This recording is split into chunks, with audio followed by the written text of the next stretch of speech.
Hello, my fellow comic book collectors. It's Alan, the Comic Collector Geek, and these are your questions answered for this week. Every week, I get people to ask me questions, and the following week, I answer them. So I have only 3 questions this week. It's a very short video today, but I'm going to try to show some cool books regardless. So the first question comes from Kay Munin, who wrote, "Have you noticed any particular comics that have either become harder or easier to get?" Um, Recently, I've been noticing a lot of books that you don't normally see coming out of the woodwork. And I'm actually going to show you some of the ones that I picked up that I didn't expect to be able to find. And typically are ones that you don't see, you maybe get 1 or 2 sales every few years. It's like these are rarer books. Um, and I've been finding things have been appearing more and more lately. I'm not sure what it is. Maybe it's the market that people are just trying to get out of comics, or I'm not sure if it's the you know people are trying to raise some money for whatever reason, maybe to buy a bigger book, or but I'm seeing big books coming up for sale a lot too. So I'm not really sure what it is. Like, it could be the market. People are struggling for cash. Maybe sell a few comics and get the money. But I've been seeing some pretty cool books coming up, and for reasonable prices as well. So I'm going to show you a few that I didn't expect to get. One is actually right up here. I gotta kind of reach for it. I didn't realize I had left it over there. This one I didn't expect to get. This is like either the first or early appearance. A lot of sites cite this book as being the first appearance of Popeye, but I'm not sure if it is. There might be an earlier book. So this is Popeye cartoon book. I didn't expect to get this, but I found it on eBay. And as I said, unusual books have been popping up a lot lately, which is not really great for my pocketbook. So that is one. Another example of a book that I didn't really expect to pop up. I forget where I got I think I got this from Straight Flexing. Was Tally Ho Comics. This is the first comic and maybe potentially cover art by Frank Frazetta.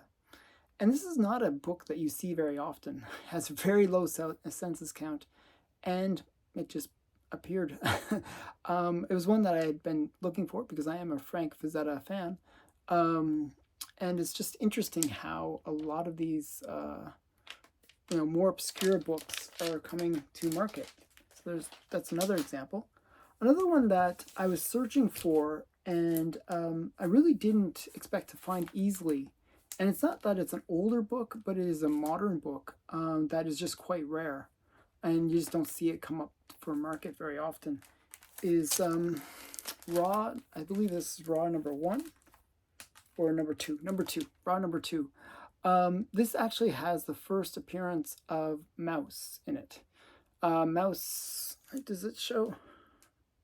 No, it doesn't show. But Mouse is it was like a little comic that was included inside of this. And it's about the, the Nazi death camps, basically. And it just shows the Nazis are portrayed by cats, and the Jews are portrayed by mice. And it's an interesting story that's very very brutal, actually. But it's done with cartoon characters. And this is actually the first appearance of that. It was actually a book that had been removed because of its from the schools, because of it contains some nudity. So yeah, but this was the very first appearance of Mouse. And another book on the back, I have them together, that I didn't expect to be able to find so easily was this one. This is Yank the Army Weekly, and this is actually the first cover art of Sad Sack. So that's the Sad Sack right there by George Baker. And just an interesting book to find, and not a particularly easy one to find. But just, again, these things just randomly appeared. You know, it's almost like if you look for it, you'll find it.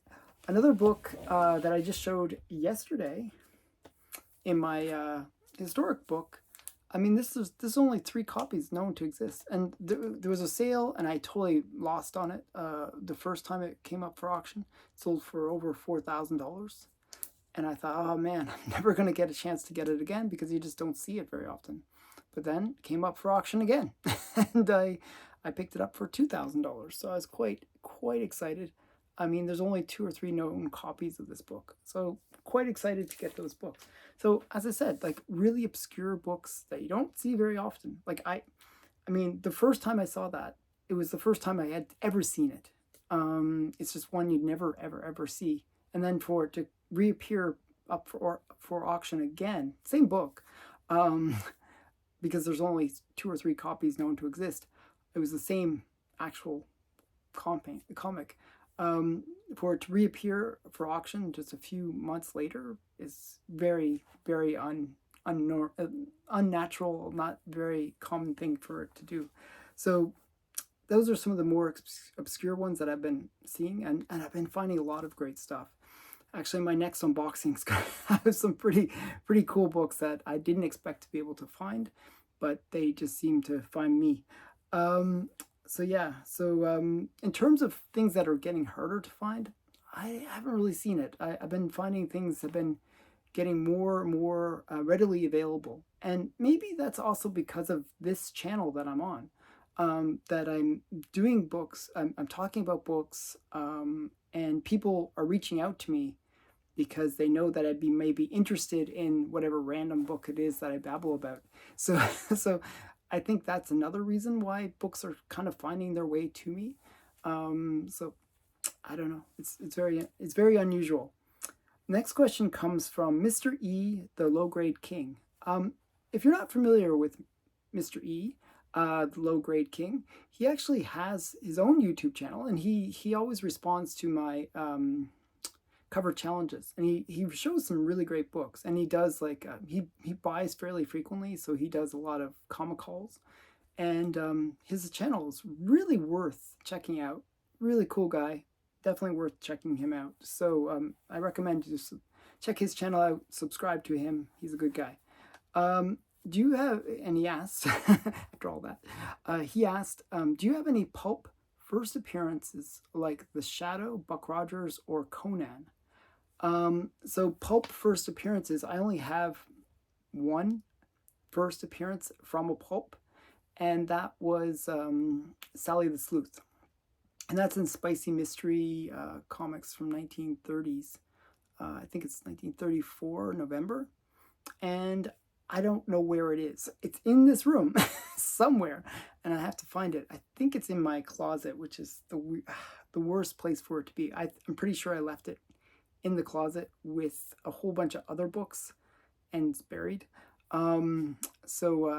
Yeah, it's one I would love to show because I really like Sally the Sleuth, but it's not one that I can readily grab.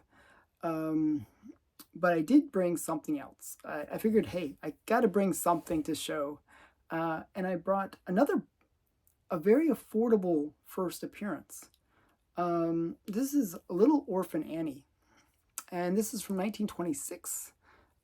It is her first appearance, and this is one with the dust jacket. You can see this is the dust jacket, and they actually gave like a plastic coating to the dust jacket, so it's well preserved. And I'll open it up a bit so you can see Little Orphan Annie, 1926. And it's just like you know, all her little stories. But the cool thing about this is how affordable this book was. I paid $35 for this. For the first appearance of Little Orphan Annie. I thought that was an incredible deal, especially because it has the dust jacket, which is fairly rare. So that's an early first appearance, not a comic book, but a character that would later get into the comics. Okay, next question. So very quick today. Next question comes from Curtis Cameron. Do you have any of the original self-published Nightwynd Elf Lord issues? Okay, so Nightwing was a company created by Barry Blair, and he was the one that created Elf Lord. He also created Leather and Lace and Sapphire, and what else? He created a bunch of titles, and with him, he got. If you try to find his early Elf Lords, they're from 1980, and they were done in black and white. Even the cover was black and white. Those are quite rare, and I still have yet to find them. That's actually where Hawk Erickson, which is the first, like the main character of Elf Lord, he makes his first appearance in those 1980 versions of Elf Lord. But I haven't yet to find those, and they're quite expensive if you can find them. But I do have the first Aircel, I should say, Aircel Elf Lords, which is considered to be the first series, even though it's really the second series, because, as I said, these are from 1986, and the original was from 1980. But this is considered to be the first series because the other one was self-published. So I'll show you a few of my Elf Lords. This is Elf Lord number 1. And then we got Elf Lord number 2. And Elf Lord is kind of like very similar to Tolkien, I guess, would be, easiest way to describe it. Instead of hobbits, it's elves, kind of similar stories. And yeah. And we got Elf Lord number 4. And this is his his art style. His art style gets better as he in the much more recent versions of Elf Lord and other ones he did. Later, as he sort of progressed in his art career, Barry Blair kind of went more adult. As I said, he did do Leather and Lace and Sapphire, which are more adult in nature. But these were much more like Tolkien and Dungeons and Dragons style comics. But they're very interesting. Actually, it was my friend Epoch, who I've interviewed on this channel, who actually introduced me to Elf Lord. He said I'd probably like it because I like The Hobbit and I like Tolkien kind of Dungeons and Dragons kind of books. So he recommended those ones. But I'm still on the hunt to find the original Barry Blair Elf Lord from 1980. But as I said, it's quite hard to find. So those are the questions. That's it for this week. I was planning on showing some other things, but I'm not really sure what to show. So if you want me to show something, put it in the comments below, and I'll grab whatever I can and show whatever books you want me to show. And or if you have any questions about different comics, or do you collect any of these things that I've mentioned today, or have you found that it's been easier to find sort of more obscure books lately? I'd love to hear people's feedback about what their experiences are with the current market. So again, thanks for watching. I'm sorry it's not as many questions as normal, but that's up to you guys. You guys have to ask me the questions, and then I'll do a more in-depth video. So again, thanks for watching. Bye for now.